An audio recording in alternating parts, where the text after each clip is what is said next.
And should be live. How's it going? Talos of Tech audiences, ladies and gentlemen, and Apple Sheep everywhere. It's ya boy, the Apple Sheep, beardless. This is our first beardless stream. How's everyone doing this evening? It's another late night stream.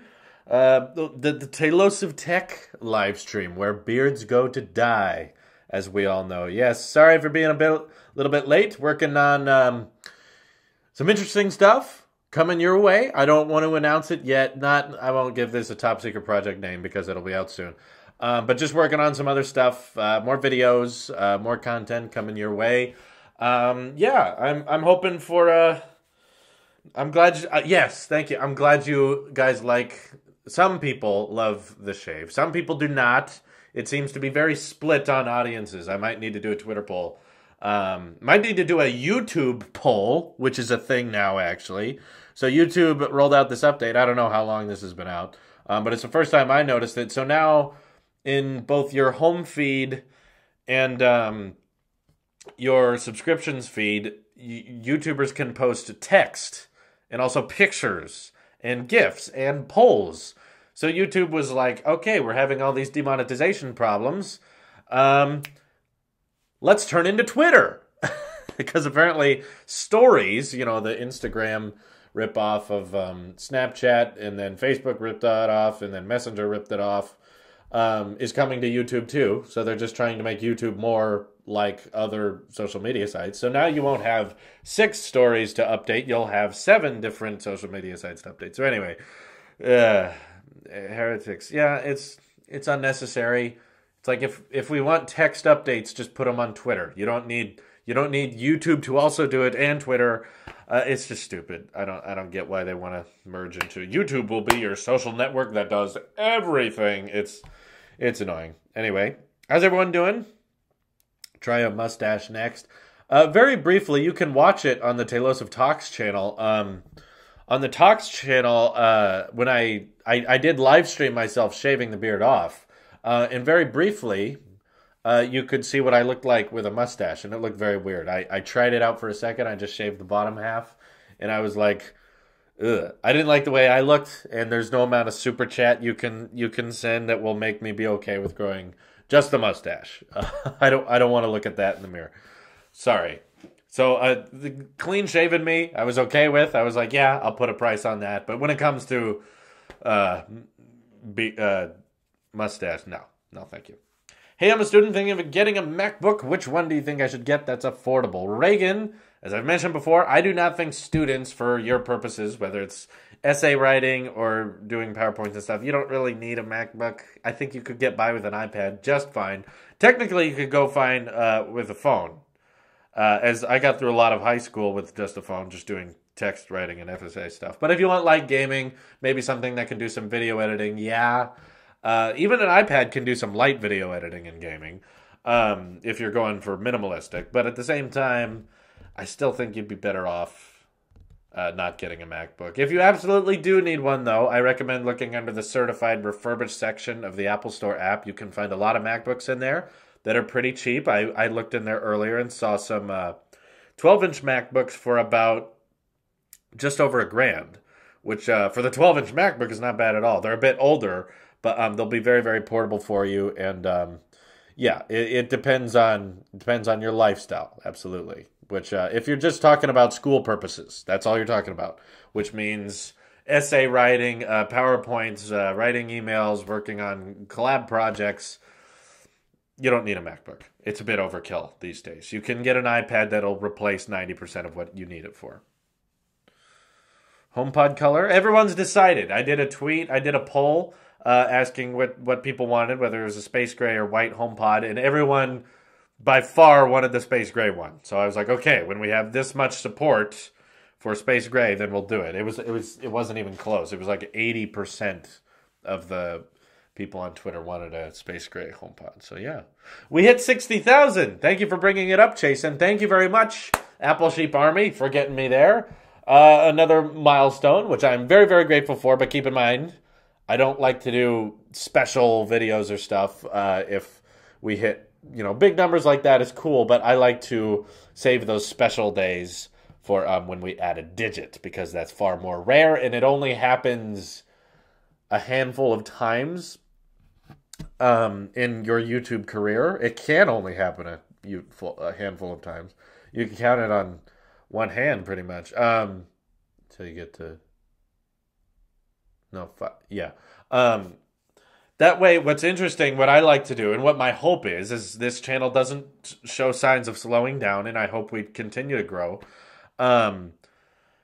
We'll be able to look back and simply go, oh, there was the 1,000 subscriber special. That's where he was now. Then the 10,000. Oh, now it's different. Here's where he is now. Then the 100,000, and it's like, oh, wow.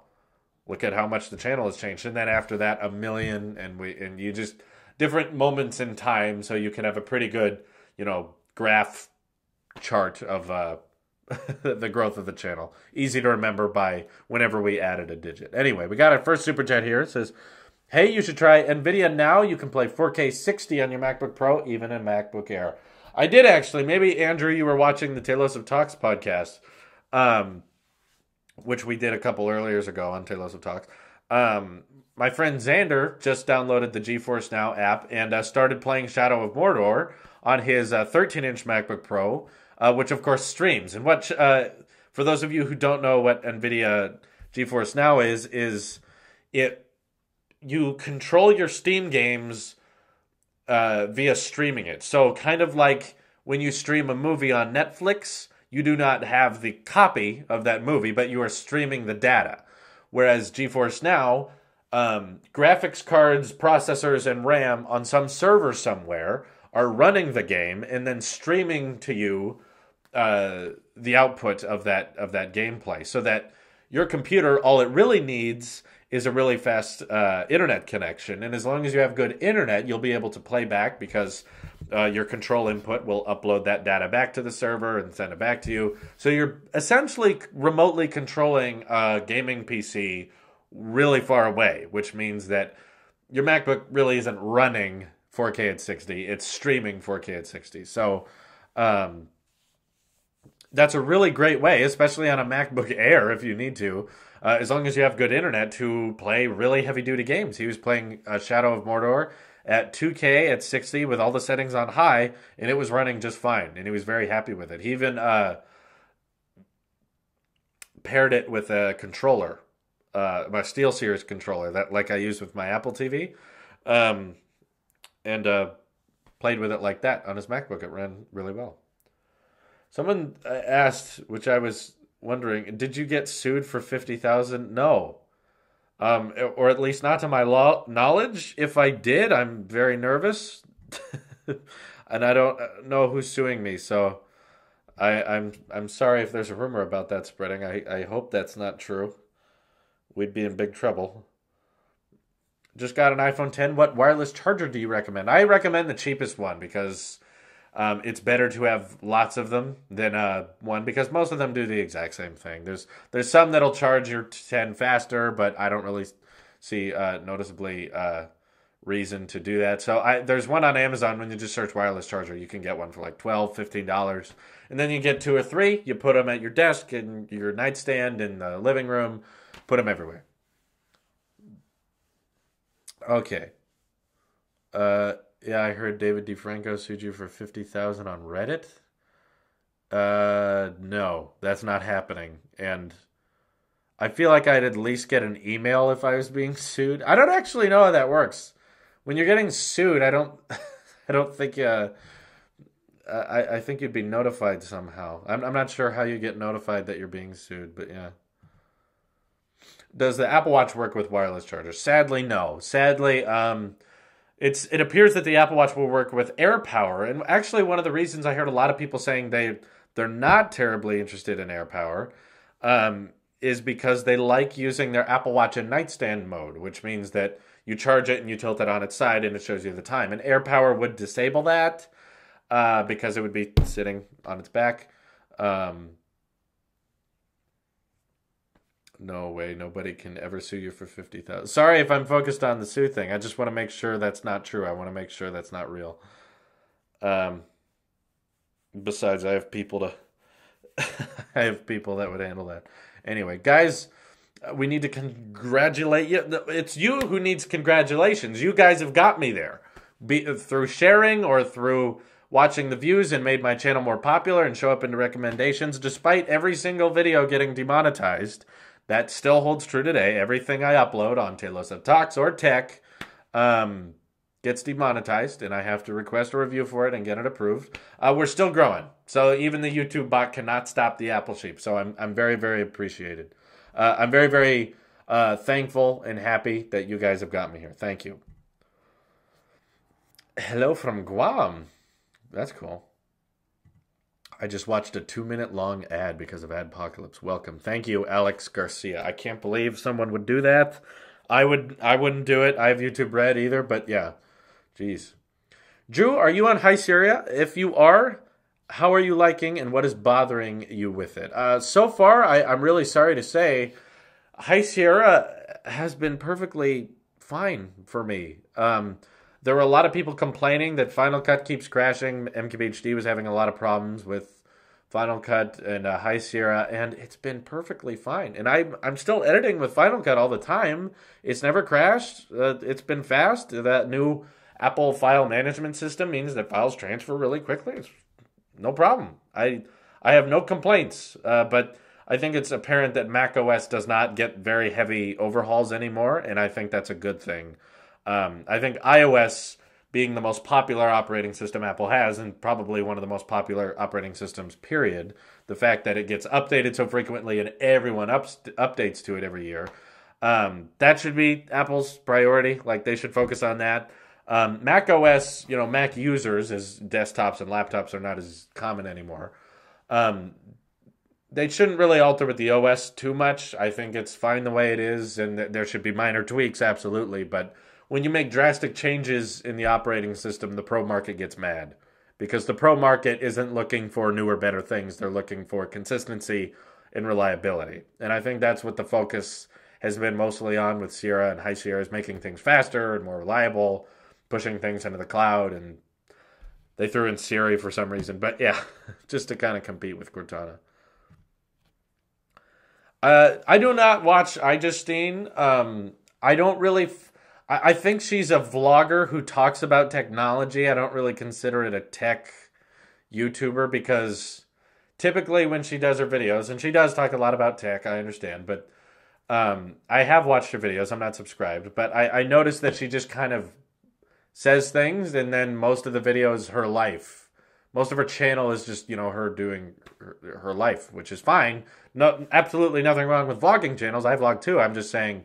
I've never watched an iJustine video and been like, oh, good point. Like, they brought up their well-formulated opinion, which I didn't consider, which is something I try to do as an Apple sheep, but I don't really see that there. They're just kind of like, the camera is great, and I love the display, which is nice. The notch can be annoying, but you get used to it. And then the Note 8 talk, and the Note 8 has a great display and a great camera. Sometimes the S Pen is useful.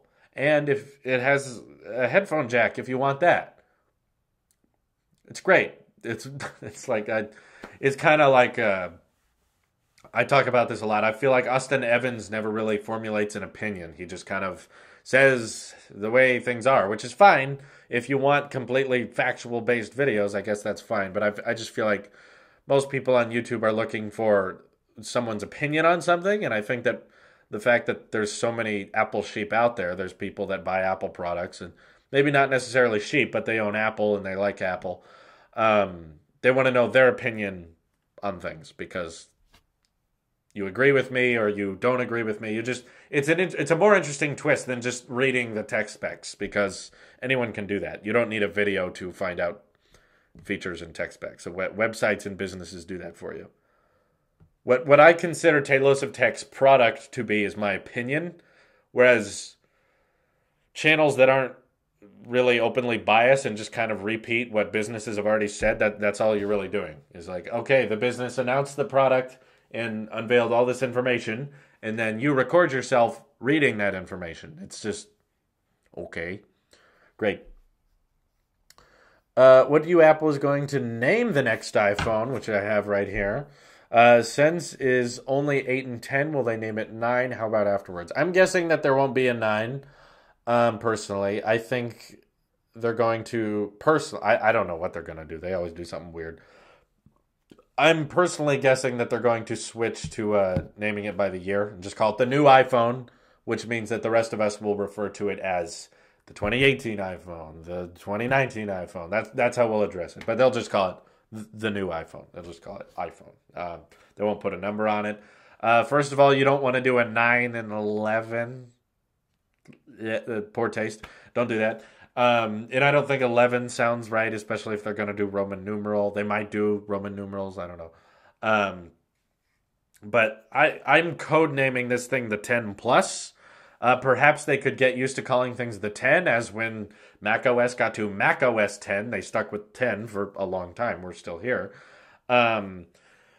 So they could call the updated 10 next year the new iPhone 10. So then we'll refer to it online as the 2018 iPhone 10 versus the regular 2017 iPhone 10. But then the 10 Plus, you won't have to use the year because there will only be one 10. What about net neutrality? I know you already talked about this, but elaborate on this, please. So I'm glad you asked. I'm glad people are asking for that. So yeah, I do listen to you guys. When everyone requests a video on something, I will do it. So tomorrow's video, which has been filmed, but it's not posted yet, is on net neutrality. It's not really too tech related, but I just feel like so many people are asking about it, you deserve my feedback on it. Basis of it is, I'm with the 99%. I agree with you. We should keep it. We don't need to repeal it. We don't need to let internet providers control internet speeds on certain websites.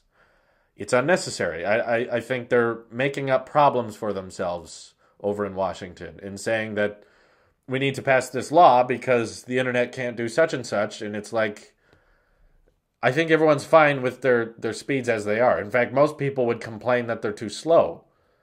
Most people would complain that the internet they have isn't good enough. So the idea that we should pass laws so that companies can make internet even slower for certain websites is absolute nonsense. It's like you should be passing those laws if internet is perfect everywhere. It would make sense if it's the difference between watching a video in 4K versus 1080p. Then it's like, okay, you can't watch YouTube in 4K. Big whoop. But if you pay extra, you get the 4K. It's like, all right, we get it. But the fact is, so many people, like at my family's old house, they don't even have Wi-Fi there because it's so bad. They have to use Verizon Unlimited for everything because the Wi-Fi out there was such a joke with AT&T. The idea that we have a vast selection of internet providers to choose from is just nonsense. There's two, and there's one that's a million times better than the other. And that's Comcast, and that's not even very good. It's already expensive, and there's customer support issues, and the support can be unreliable. Like I don't understand why this is discussion. If it's not even majority. I mean, without getting too political, think about elections. You know, we typically, when we vote on a politician or new president, as we've seen, you go by electoral college or you go by popular vote, and you see what most of the country wants. And as America saw in the latest election, they were very split. But with the electoral college, you know, who's president got in. We won't go into that. But with net neutrality, it's not even split. It's like, I feel like the congressman's job and people's job as representing the people should be what do the people feel is right and what do the people want. And I feel like when over 90% of the people agree on something, whether it's Democrat or Republican, we should go with that if everyone's agreeing. So anyway, back to tech stuff. My Wi-Fi allows everything, including torrents. It's also super fast. Okay, I'd like you to keep your super fast internet. 10 megabits. Yeah, I mean that's not the worst, but again, yeah, it'd be better. 100 megabits. Yeah, I'm glad you guys have fast internet. I think you should be able to keep that. I don't think the government should allow this law to be repealed so that companies could change that for you. That's what tomorrow's video on, so I won't talk about it too much on here. We'd talk about more tech stuff. If Apple made a $100 toaster, would you buy it? No, I don't toast things very often, so I don't think I'd buy a regular toaster. I don't own a toaster. In India, we get 1 megabyte. That sucks. I'm sorry. How about Face ID after shaving it off? It works. It still works. Let's hold it up here. Unlocked. And I have not reset it. I guess there's not really a way to prove this. You'll just have to take my word for it. But I did not go into Face ID settings and have it relearn my face when I shaved. I did the live stream from my phone. I shaved the beard off. And the Face ID was accustomed to me with a beard. And I shaved it off and still unlocks. No problem. Just unlocked again. And I have not refreshed the Face ID in the settings. If you think I did that, I guess there's not really a way to convince you. I could always do that off camera. But I didn't. You'll have to take my word for it. I didn't. It just literally learned my face, and I thought that the beard might have tricked it. I thought that removing the beard, it would be like, whoa, different person, as so many people in the comments are like, you look 14 now. Or now he looks 19, which makes sense because I am 19. So I'm liking not having the beard. It's refreshing. Eating is easier, not getting stuff stuck in there. Drinking stuff is easier. It feels nice. It feels like, when it's cold outside, you can feel it, or when it's warm, you can feel it. It's like experiencing your face all over again. So I like the way it feels. And oh yes, it's December now, guys. We just hit December. This is the month that the iMac Pro becomes available. Please don't be delayed. First the HomePod, and then the Falcon Heavy launch was delayed. Let's check the Apple Store page really quick just to make sure. I feel like the Apple Store would have gone down. But will we get notified when it's available, please? Can I check? Maybe the website's different. Let's see if they updated anything. iMac Pro. Come on. Available December. It still says that. It's December now, Apple. Come on. It still says notify me in the corner. It's said that since Worldwide Developers Conference. Anyway, back to the chat. Yeah, you're every bit of 20. I'm not joking. You'll have to take my word for it until I pull out my birth certificate, I guess. But yeah, I am 19. This is true. My birthday's in February. So I'm only 3 months away. Cool. Then I'll be 20. Then I'll officially not be a teenager, and you can say you're watching not a teenager on YouTube. You're just watching a YouTuber. Not that it matters. I do not have the money to give away an iPhone 10. My money is being saved for YouTube channel expenses. So things I'll be buying in the future and things we're investing in right now, like Project 2X. It's a lot of money, but it'll be worth it. And you'll have to take my word for it on that. I want to generate hype, so that's why I'm giving it the code name Project 2X. It's gonna be big. It's gonna be very, very exciting. Why'd you start YouTube? I haven't gotten that question in a long time. I talk a lot about it on Telephoto Talks, but basically, I did not go on YouTube wanting to start a tech channel. I went on YouTube because I wanted to make movies and I want to tell stories, and I still do. The tech channel was more of a side job I started going into, and then that was successful. The original just little short films and skits I made were not very popular, and still aren't terribly popular. Not as popular as tech, but still.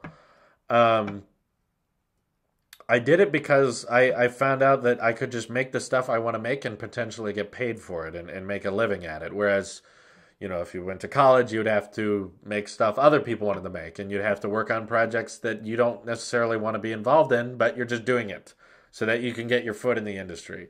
I didn't want to take that route. I didn't want to take the route of doing the boss's laundry, hoping he will give you a promotion to better writer or director and have to fight your way through to finally tell your story. And then when you do tell your story, it has to be altered and tinkered with in order to make happen. So I wasn't interested in that. I wanted to make my own stuff. I wanted to have control over my creation.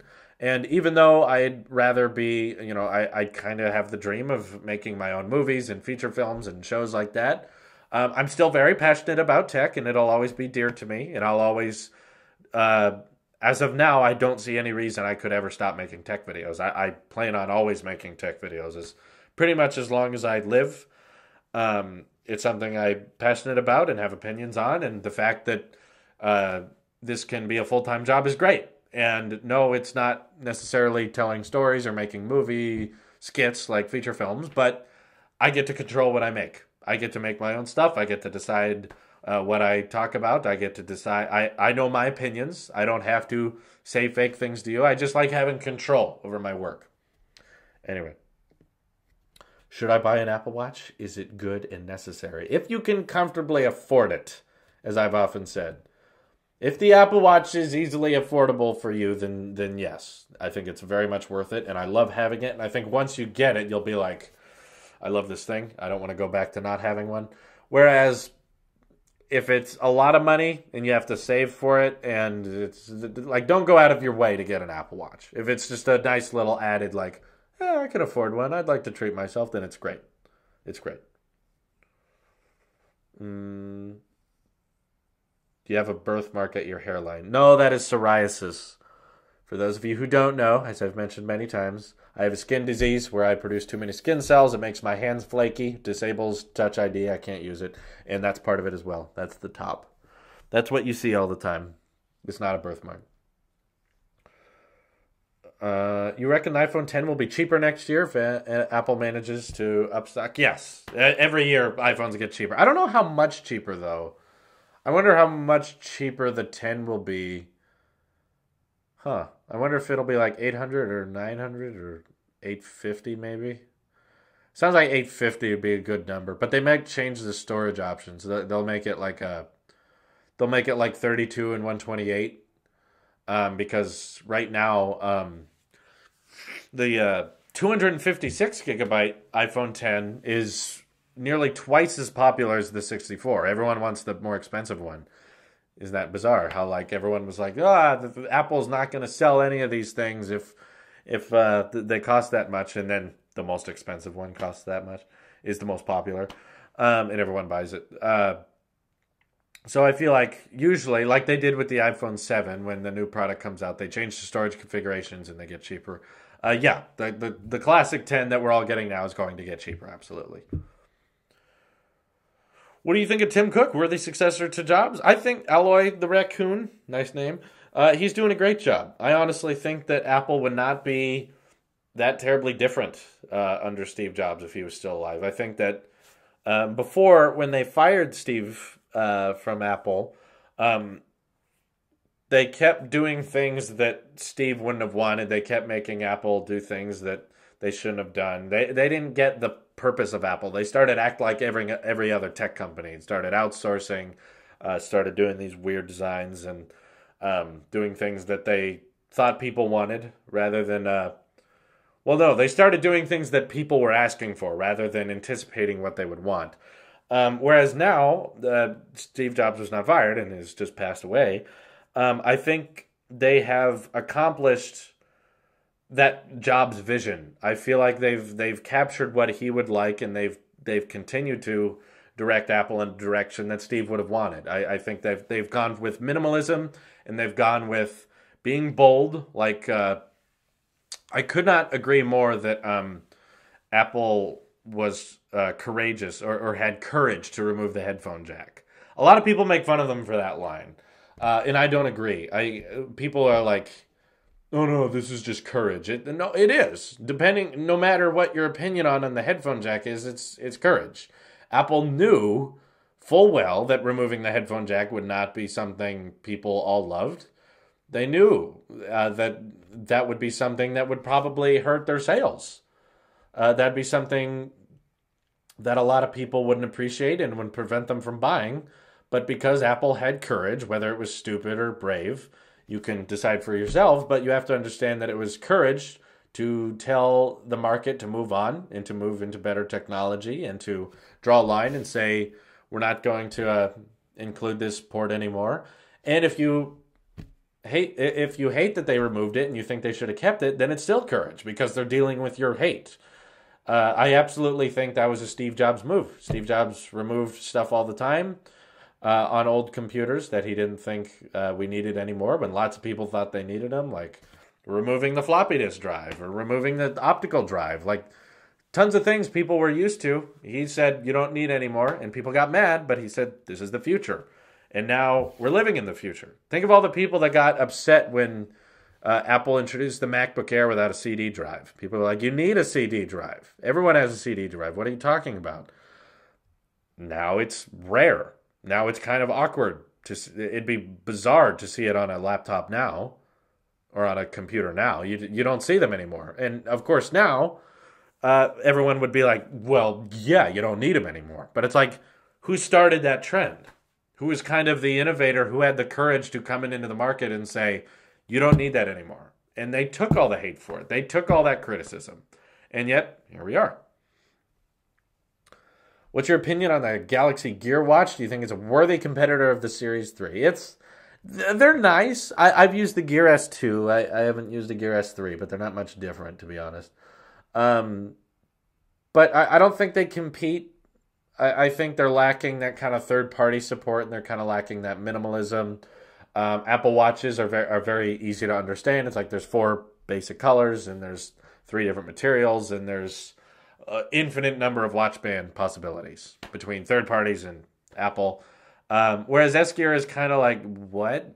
Why is there numbers on the edges? And it kind of looks gritty. And then there's the sport version. And you can change out the bands, but there's not as many third parties. And the app support on third parties. It's not a bad watch by any means, but it's just not quite as good. And yes, Purdue, Face ID worked flawlessly after I shaved. Did not mess up. It still works. Yep. Still unlocking. And I did not re-enter my face. I did not. Do you have an Instagram? Yes. Telos of Tech is on Instagram. Are you getting the iPhone 10 Plus? And what do you think will be different other than the size? So yes, I would be getting the 10 Plus if it came out. First of all, because I'm anticipating a year from now, I'm going to want to change. I'm going to be used to the 10's design. I'm going to be accustomed to that. I'll be used to it. It won't have that wow factor anymore. And just buying a slightly improved iPhone 10 wouldn't be that exciting. You guys know what you want. You want to see a massive iPhone with all the 10 features. And I do think that with that larger display, maybe not hardware features will be that different, but I think there might be some software exclusives. Like I definitely think reachability will be on by default. There could be picture-in-picture on something this large, which usually I'm against on Android phones, but with this, might be more okay because it's so large. Apple might make an exception to it, or some kind of side-by-side view app for landscape mode. They could bring back landscape mode, much higher resolution display, and I think perhaps battery life would be extended on a device this large because you have more room for battery.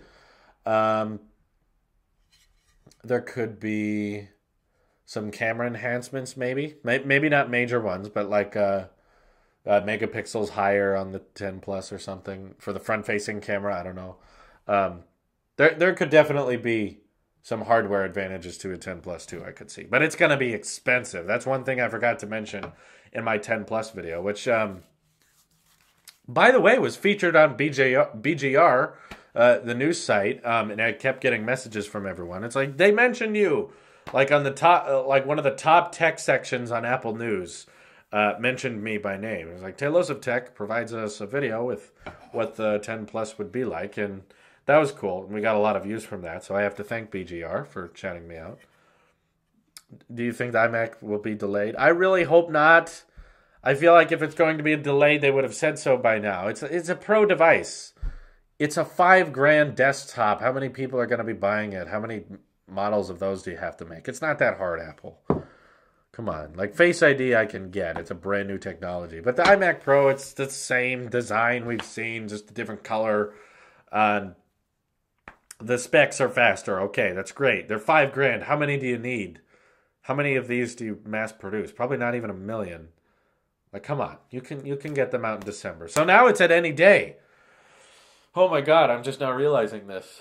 So yeah, guys, I think, I don't know if you caught this, but iMac Pro is Noah Fang. Yes, this is really live. iMac Pro is pretty for sure happening. Unless things go totally south with YouTube, pretty sure, base model, by the way, the cheapest possible one, I'll be getting the iMac Pro and unboxing it, of course, hopefully live, and doing lots of video editing on that.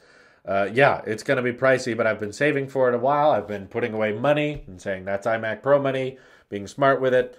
Yes, It's most likely going to happen. I think I've been smart with my savings. It's by no means easy for me to buy. I don't want people thinking that $5,000 is nothing to me. That is a lot of money, especially for a small channel like mine. That's not easy. The highest model iMac 5K is cheaper than base iMac. Is it though? I remember testing that the other day, and I got it above 5,000. Yeah, I'm excited. Someone donate 5,000 to Telos. Yeah, why not? Just be like, hey, I'll cover the iMac Pro for you, and then donate $5,000. I would love you for that. No joke. Actually, if you did that, I would just tell you what Project 2X is. I would be like, okay, no secrets. I'll just announce it now. Will Pixel ever impress you? Cody, if they did something impressive, I want the... Okay, I credit where credit is due. The Pixel 2 has a very good camera. There you go. I think that the Pixel 2 has a great camera. I don't think it is the best, but it's very good. I would say that the Pixel 2 is probably better at taking pictures in certain aspects, but I think that the 10 allows more options. You know, like bokeh portrait masking out can be improved down the line for the 10, and in the dual camera and the front-facing camera. That can be fixed, but the Pixel 2 cannot get a second camera down the line. I love that my 10 allows me to have that telephoto option. Like that helps in so many situations. I tweeted yesterday this beautiful picture I took on Table Mountain with my iPhone 10. And I was just like, this is why I love having telephoto. When I hold my phone up and there's a sunset, but I'm getting all this extra stuff I don't need, I want to be able to zoom in and not lose quality. It's wonderful. Can we expect more react videos from you, like your recent take on Unbox Therapy? More videos taking on other YouTubers' opinions and reviews? Good question. I don't want to make that too regular of a thing. I think it's a little YouTube drama-esque, and I gotta say it's very tempting to, though, because it gets a lot of views, and I'm getting probably the fastest amount of views ever on that video. I think I'm at like 70,000 views on it. It's crazy. It's doing really well. But it's because it's controversial. And historically, with the Talos of Tech channel, the more controversial it is, the better it performs. And actually, the more subscribers I get at the same time. So it's not like it's even a bad reputation thing. It just gets the word out there more. That's why I tried to make very, very clear in the Unbox Therapy video. I do not hate this man. I think he's a perfectly great YouTuber. I think he represents his audience's views well. I don't think he's lying. I think he's being honest. And all I'm trying to say in that video is that he has an opinion, and he's entitled to that. He's perfectly welcome to have one. And I disagree with it, which is also fine. And this is why I disagree with it. That's all I'm trying to have, is a perfectly civil debate about why I think he was particularly wrong about saying that he cannot recommend it to anyone. That no one should buy this because the 5T exists and there's cheaper Android phones. I don't think that's justification for not recommending it. I think the 10 has a very specific audience that it can appeal, as we've seen with the sales of it, to a lot of people. They sold like 6 million of these over Black Friday weekend. Incredibly well, and I'm sure that people are very happy with it. And I don't think that just because it's very expensive, that doesn't mean it's not good. It doesn't mean you shouldn't buy it. It doesn't mean that you can't recommend it. I disagree with that. But that doesn't mean we hate each other. I don't hate Unbox Therapy. I'll still watch his stuff, and I still think he's right about a lot of things. This is just one thing in particular that a lot of people were commenting about, asking for a response. And because I like making stuff you guys want to see, I said, okay, I'll talk about that. And then everyone got pumped up. Everyone got, oh, so salty. Oh, you roasted him. It's not a roast, guys. It's just my thoughts. It's my thoughts and opinions. Something really cool is the Essential phone got a update recently, a software update that enables portrait mode, which is really great because a lot of people were like, the Essential phone has a bad camera.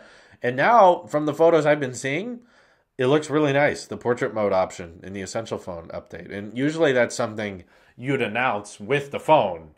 Pixel 2, portrait mode, iPhone 7 Plus, portrait mode. Essential phone didn't have that, and just now issued a firmware update, and they're like, portrait mode, now there. Top iMac 5K cost $6,000. Okay, so keep that in mind. but you're probably getting certain things more out of it, like base model iMac Pro, super, super fast CPU and GPU, but 1 terabyte of solid state, whereas iMac maxed out, not as powerful CPU or GPU, but probably more storage and stuff like that. I don't know. Look on apple.com for the new red ad. Oh, is there a new ad or something? That's okay. I'll check it out later. What are your plans for 100,000 subs? Ooh, I don't know. I'm that seems so far away. Given we just hit 60, it's not terribly soon, but probably do a giveaway actually to everyone. I think maybe not a big one because I can't afford too much, but I'd probably do some kind of giveaway. Yes, thank you for 60,000. Wide angle second camera versus telephoto second camera. Which one would you choose? Obviously, I mean, no, it depends on the scene. Like I said last night, when you're taking a picture of a sunset, telephoto lens is extremely helpful because you don't want this super wide shot. A photographer knows that. But at the same time, when you're trying to get a lot of people in a picture, you don't want a telephoto. It's just great to have options, which is not common with Apple and usually common with Android. But as we see with the Pixel 2, you don't have the option of wireless charging. You don't have the option of having that dual camera. You don't have the option of the headphones they could include with the device, which Apple does. It's just a nice time. Do you have a rough timeline for when you'll hit 100K? There's a lot of guesses you can make with like Social Blade. They were saying I'd hit 100,000 near March, April of next year. But of course that can be delayed and that can be moved up depending on the success. My God, sorry. I don't know what the sex of the channel is. It's not a sentient thing. Would have to do with it. Oh my God. The success, excuse me, of the channel would have. I don't think the channel has a sex. Can you do a setup video? It's not very exciting right now. I mean, my setup is pretty much the MacBook. On Instagram, yeah, I knew that would be in the chat for a while. On Instagram and Twitter and stuff, I tweeted about my desk with the 2 monitors. That's right off camera here.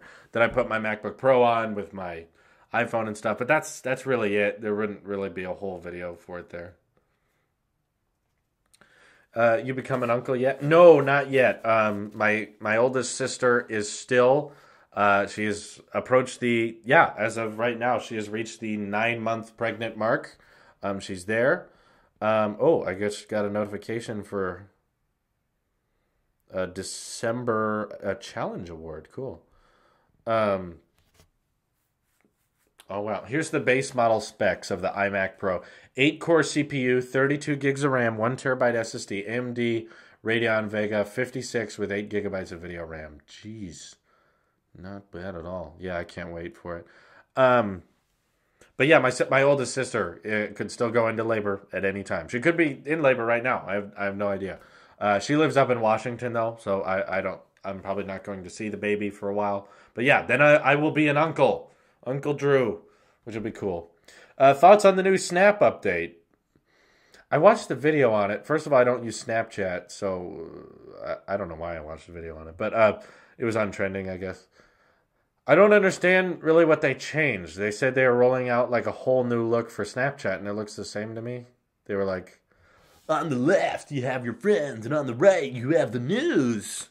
And I was like, what was it again? What's different? Oh, I guess they moved the stories to the left. I was expecting a redesign. It doesn't really seem like a redesign to me. I don't know. I thought they were overhyping it. A phone with monochrome, telephoto, wide angle, and normal camera means 4 cameras. That'd be kind of interesting. I heard Venya Geskin talk about that one day. He's like, one day we'll have a camera that can do everything. They combine stories with your friends. Okay, that's not a redesign. That's a minor update. They merged the two. Whoa! You had a lot of wasted space in Snapchat anyway. I don't like Snapchat. It's two teenager things. Like, I want a website. I want an app that deletes all the pictures I take because I don't want to be remembered for this stuff. Like, it's weird. It's weird. I don't need that. Yeah, they copied Insta. But Instagram copied them, to be fair. What is your favorite iPod? I mean, there's only one, so. Of all time? Well, I could go statistic and just say the one that's available now because it's the fastest and it runs iOS and stuff. But in terms of all time, just kind of like personal taste, the first Apple product I ever bought in my life was the iPod Nano 4th gen, which was a little bit taller one. It had video on it, but not a camera. The 5th gen had a camera, which was cool. But yeah, that one was cool. I lost that. I don't know where it is. I still remember that thing. I have an old one now, but it wasn't the first one I ever bought. I bet that's worth a lot now. Apple Sheep from Telosiv's first Apple product. What are the advantages to Android and iOS? Jeez, that's a full question. Android's customization, iOS is ecosystem. So I prefer ecosystem over customization. Because customization on Android means just changing the way things look. It doesn't really change the way things work. It means that the apps can look different and launchers can look different. But the basics of how you use the phone don't change. Whereas the way you use your phone with iOS has changed depending on the devices it interacts with. You know, I can leave it home and use the watch. I can film it and film stuff on here and airdrop it to the MacBook. Like, ecosystem over customization.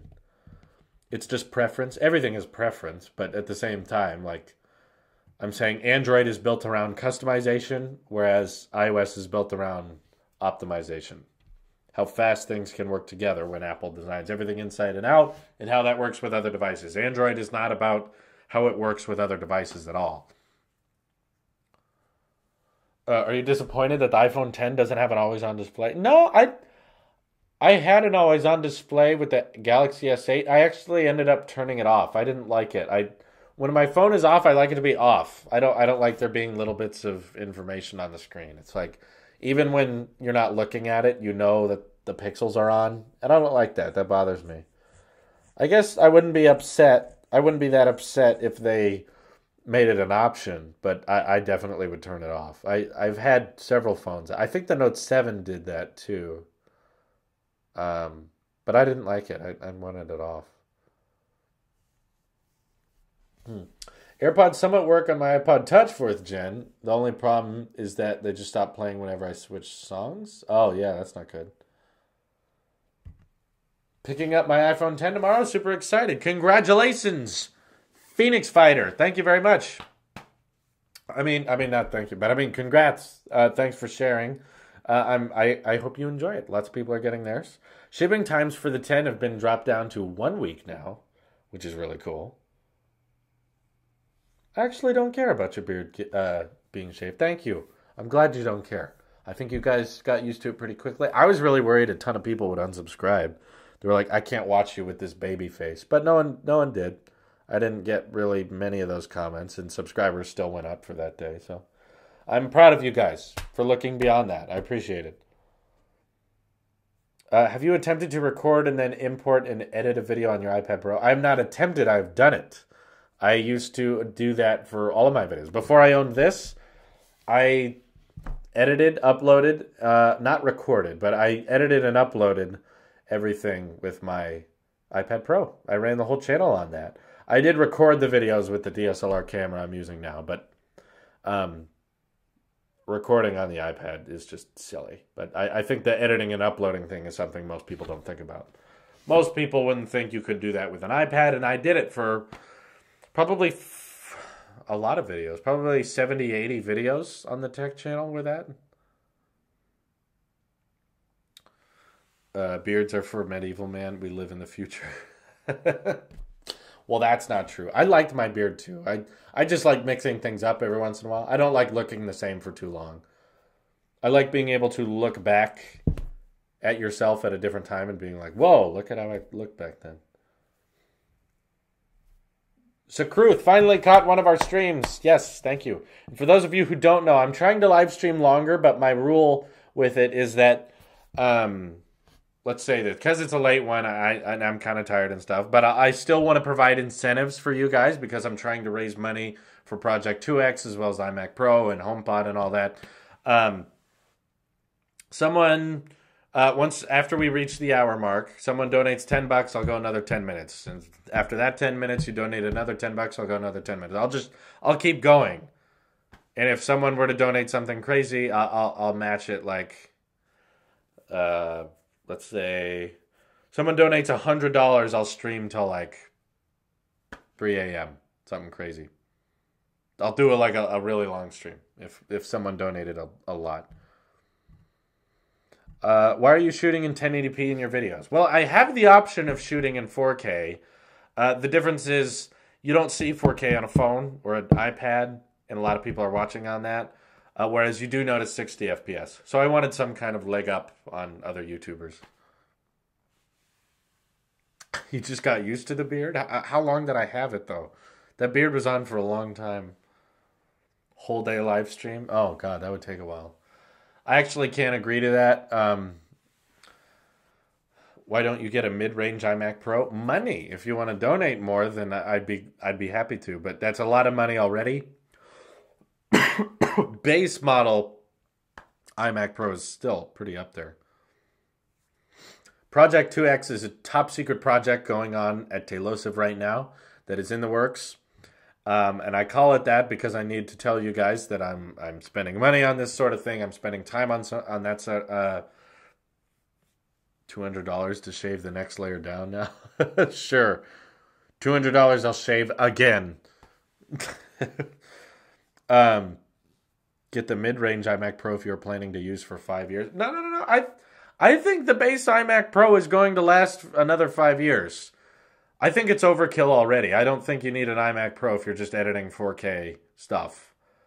You don't need it for that. I'm anticipating iMac Pro will be down the road, like if I ever film at 8K at 60, I think it'll be able to handle that. Like, it's totally a possibility that all the cameras I'll be improving towards or all the upgrades I'll be making over the next 5 years will still be supported by the iMac Pro. It's way more than I need right now. But down the road, it will be matched with what I need it for, and then eventually it'll get outdated. But I don't buy iMacs I don't buy iMacs to last a couple years. Like, the MacBook was what I needed at the time. It was like, I need something that can do 4K. My old iMac, the 2012 one, getting dated, can't do 4K as well. So this was good for that. And it can even edit 4K at 60, as I've edited 4K at 60 stuff on here just fine. It's exactly what I needed when I bought it. It's a year later. I have no intentions on replacing it. It's a laptop that's easily going to last another year. I'm sure it will. Probably longer, way longer. iMac Pros, though, that's not something I'm interested in buying every 2 years or even 3 years. That's a lot of money. I'm buying this to hopefully last a long, long time. Sorry, I got something stuck in my throat. I'm coughing a lot. Can I watch your video after the live stream? Yes, this will be available after it's live, as all the live streams are. For a time machine, just would you recommend MacBook or iMac 5K? I know they're different purposes, but the MacBook makes me want to use it as a desktop. The problem is you're not debating iMac versus MacBook Pro, you're debating desktop versus laptop. I mean, obviously the advantage of the iMac, to keep in mind, is that if you're buying an iMac, you will get a better spec machine at a lower price than a MacBook. MacBooks can get very, very expensive with fairly average specs. But the advantage, of course, is you can take it anywhere, which is very nice. Like if you see yourself wanting to work on it at coffee shops or at friends' houses or whatnot, then MacBooks are great. I've been loving mine for that. However, more recently, now that I have an office space, a dedicated office space, and now that I have Wi-Fi that is good at a single location, back when I bought this, I didn't have that. Back when I bought the MacBook Pro, I needed to upload at other places because my Wi-Fi was horrible. I needed to take it places all the time. So it made sense to buy a laptop because that was necessary for the situation I was in. Whereas, big car driving by. Whereas the iMac now, iMac now makes more sense because I'm going to be making advancements. I'm going to be investing in bigger, better cameras and more equipment and stuff like that. So the videos look better now. It makes sense to invest in something that's all about speed and not about portability, because I don't necessarily need to take the MacBook. I don't really need to take my powerhouse that does all the editing everywhere anymore, because I spend nearly all day at the office working anyway, whether I'm editing at a desk or on a couch. Not a big difference. So that's why I'm okay with getting an iMac now. So for your situation, what do you see yourself using it for? If you're okay with just using the MacBook on a desk all the time and never really moving it, then just get an iMac. It's fine. 2X is not a red camera, no. Project 2X is not a Tesla. Project 2X is not the HomePod. It's not a product purchase like that.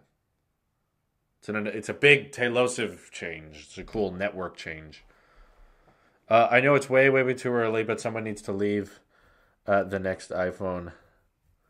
No, someone needs to leak the next iPhone. It's here. I got it. 10 Plus right here. It's been leaked. 6.5-inch display. And that doesn't really even take much leaking. It's just like, oh, they make a bigger one. Of course they will.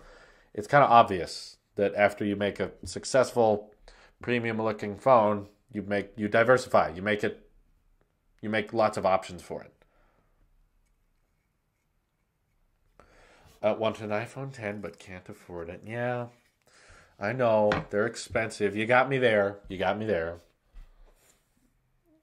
I mean, it's expensive, but I mean, so is a Tesla. I can't buy a Tesla, but that doesn't mean it's bad. I think Teslas are the best cars in the world, but at the same time, I can't afford it. Sad. Redesign. Yeah, it's not much of a redesign. Imagine the price of the 10 Plus. It's gonna be crazy. The iMac Pro is the first Mac to have a 1080p camera. That's true. That is true. I'm curious if that's noticeably different. I thought it was awkward that during that keynote, they made it a statement. They were like, and the 1080p camera. Like they brought that up, like verbally. What's the current iPhone you're owning now? 10. I got the 10. How often do you close the rings? I used to do it daily. I've kind of fallen behind on it more lately just because I'm sitting and editing a lot. I do the stand goals. If it tells me to stand up, I'll stand up. But yeah, I've fallen behind on some of that. Sadly, I need to get back on top of that for sure. You make a reservation for Model 3? No, I cannot afford a Model 3 reservation. I'm not that rich. I can afford an iMac Pro, but not a car that's 35 grand starting. What do you edit? I thought Nathan does everything. Nathan edits the tech videos, and that's pretty much it. I edit Hello World on Telephoto Talks. I edit the vlogs. I also edit the Saturday shorts, and I edit... sometimes I edit movie reviews, like Danger episodes or my own episodes. But more recently, the reason you haven't been seeing as much content, I understand.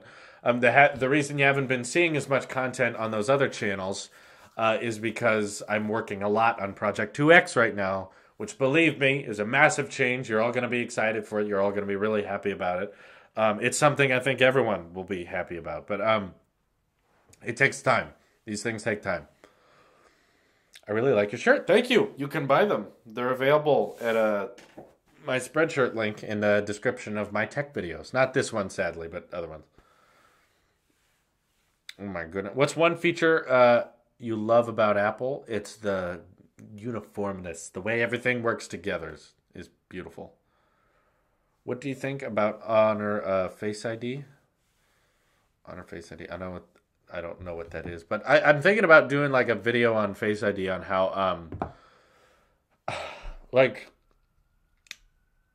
I know that it may not be perfect. Like, sometimes it doesn't work as well as Touch ID, and it may not be faster, or the 5T does it faster or whatever. Regardless of you liking Touch ID or you wanting the option of Touch ID, the more we perfect Face ID, the closer we'll be to not even noticing security. Because Touch ID is something you still have to interact with.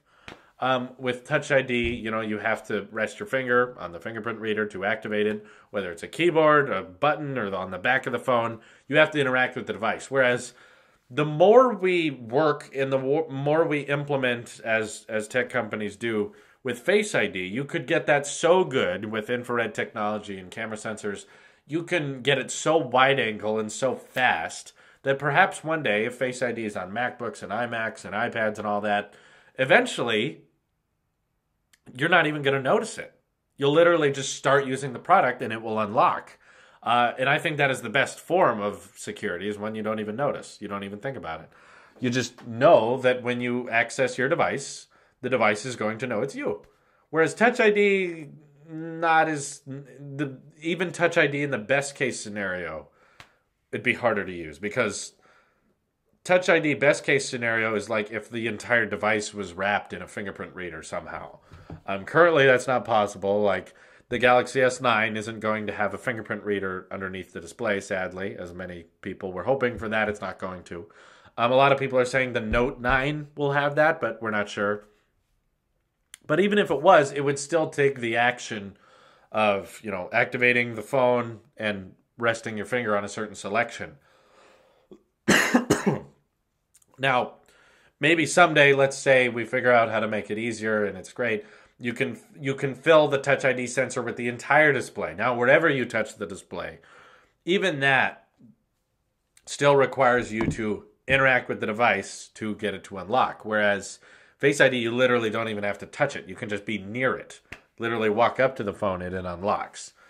It can't do that necessarily so seamlessly now, but if we investigate in it, if we keep investing in that and accepting that this is the future, the better it gets. I think Face ID is a more long-term lasting security feature. It can be very, very secure, while also unnoticeable. Whereas I don't think Touch ID can.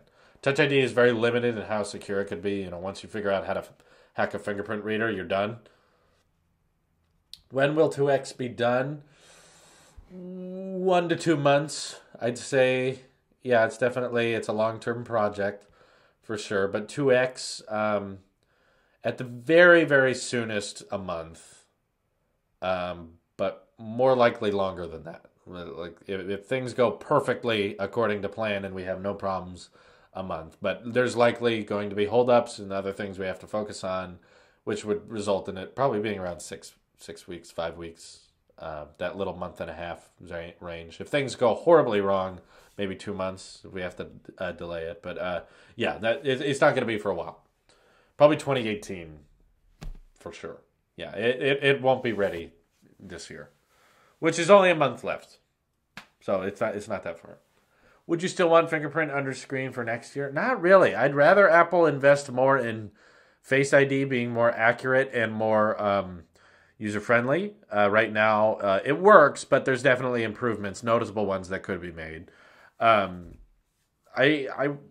hate Touch ID. My fingers don't work with it.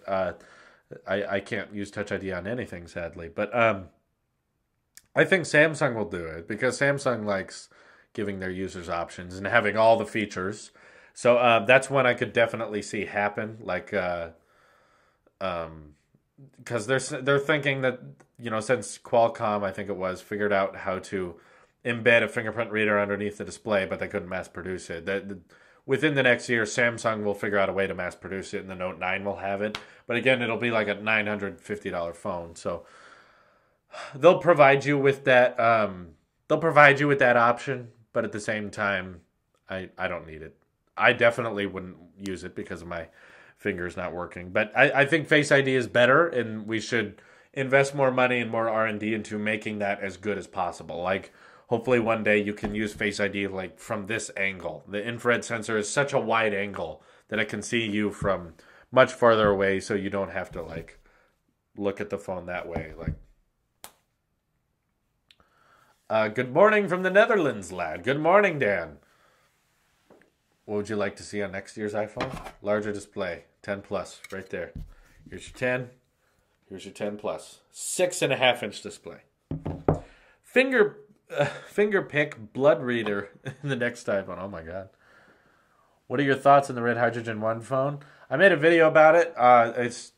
Is it still not available? I thought it was weird that they announced a phone, said a bunch of features about it, but only had one picture of it, and then started asking for money.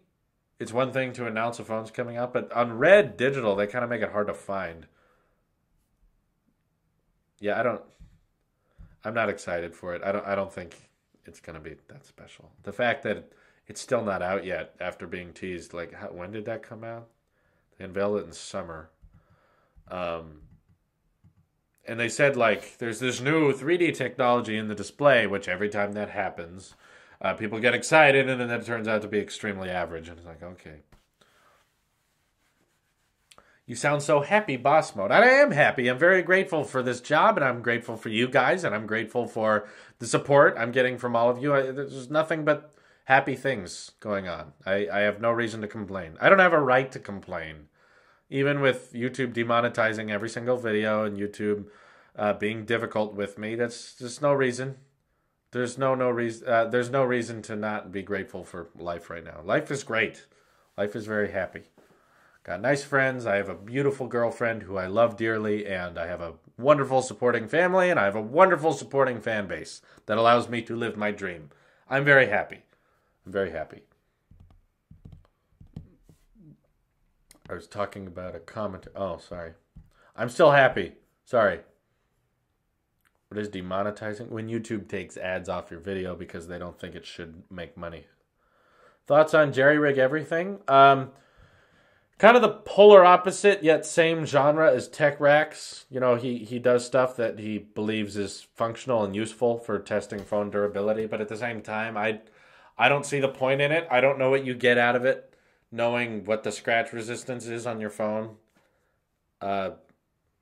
Don't treat your phone like crap. I mean, no one's going to take that scratch durability test to their phone, so I don't know why you film yourself doing that. If you want to know more current day experiences, you should just get car keys and rub them against the phone and then see what happens. But even if it is durable and it can handle that, still don't put your car keys right next to your phone. It's just unnecessary. I mean, no one's going to take a number 9 scratch durability test to their phone. So what's the point in testing it? I don't know why you need to know that knowledge.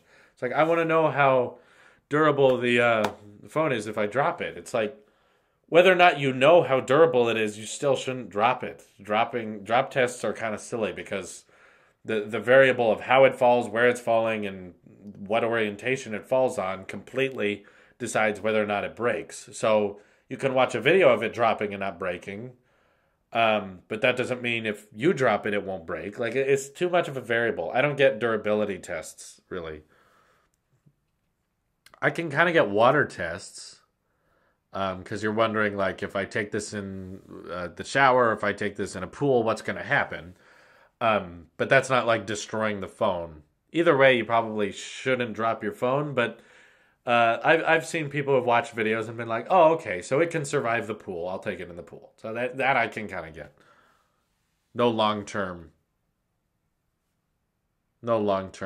consequence. Yeah, he constantly bags Apple too. I've noticed that. I don't subscribe to him, but he's organized. He's not a bad YouTuber. I'm sure he caters to his audience well. But yeah, he's like, everything should have a headphone jack, and I disagree with that. Well, everyone, it's been fun. It's been a later one, so I'm going to turn in earlier than the last couple streams. But what I'm going to try to do, due to popular request, and because I'm trying to raise more money, is I'll try to do some Sunday live streams as I did last time. Some people said that worked better for them because they have work or they have school or whatnot during the weekdays. So it was easier for a lot of people if I did one live stream on the weekends. Saturdays don't work good for me. I'm very busy. But Sundays, I'm going to try. We'll see what happens. Anyway, thank you guys for tuning in. Really appreciate all the comments and donations. This is your Apple Sheep here. And I will see you in the next one. Have a great evening.